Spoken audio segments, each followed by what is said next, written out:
अस्सलाम वालेकुम प्यारा दोस्तों, मां तव्हांजो दोस्त इसरार अहमद एरी ऐं तव्हां ॾिसी रहिया आहियो यूट्यूब चैनल इसरार एरी ऑफिशियल। जीअं दोस्तों तव्हांखे ॿुधाईंदो हलां, जीअं दोस्त असांजी यूट्यूब चैनल खे सब्सक्राइब न आहे कयो, उहो हाणे जो हाणे असांजी यूट्यूब चैनल खे सब्सक्राइब कयो ऐं बेल आइकन बटन खे दबाए छॾे।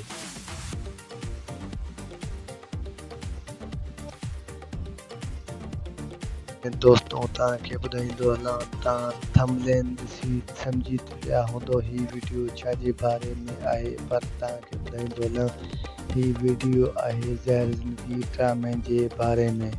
जीअं दोस्तों ज़हर ज़िंदगी ड्रामे खे हिकु सुठी मौज मिली, सुठी व्यूवरशिप्स मिली ऐं सुठी सिंध टीवी जी रिकॉर्डिंग मिली, सुठा अदाकार मिलिया ऐं हाणे ज़हर ज़िंदगी ड्रामो पंहिंजी पुॼाणे ते पुॼियो।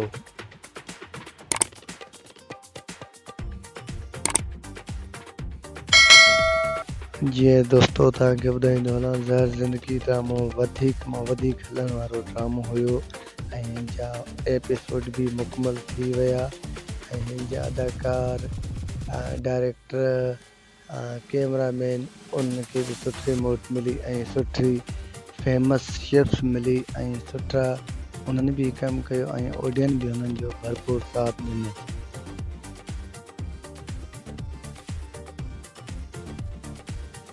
जीअं दोस्तों तव्हांखे ॿुधाईंदो हलां, हिन ड्रामे में मेन किरदारु आज़म मैंगल जो हुयो, जेको उस्ताद मोहम्मद बलूचिस्तान खां तालुक़ु रखे थो ऐं दोस्तों मेन किरदारु हुन जो हुयो सैयद निसार शाह जो हुयो ऐं मजू माना सतार लाड़ जो हुयो।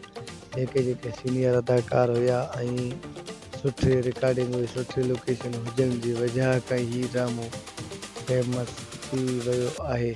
दोस्तों जीअं तव्हांखे ॿुधाईंदो हलां, ही ड्रामे खे सुठी मौज मिली ऐं अहमद शेख बि हिन में सुठो किरदारु अदा कयो।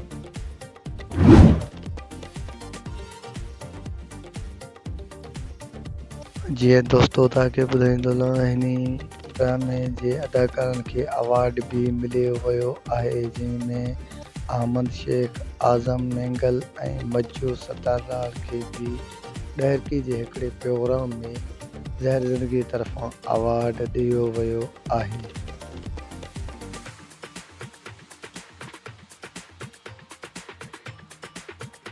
तमामु दोस्तनि जी महिरबानी, जंहिं वीडियो खे फुल वॉच कयो ऐं असांजे यूट्यूब चैनल खे सब्सक्राइब कयो। दोस्तों असांजा तमामु वीडियो ॾिसण जे लाइ असांजे यूट्यूब चैनल इसरार एरी ऑफिशियल खे सब्सक्राइब ज़रूरु कजो।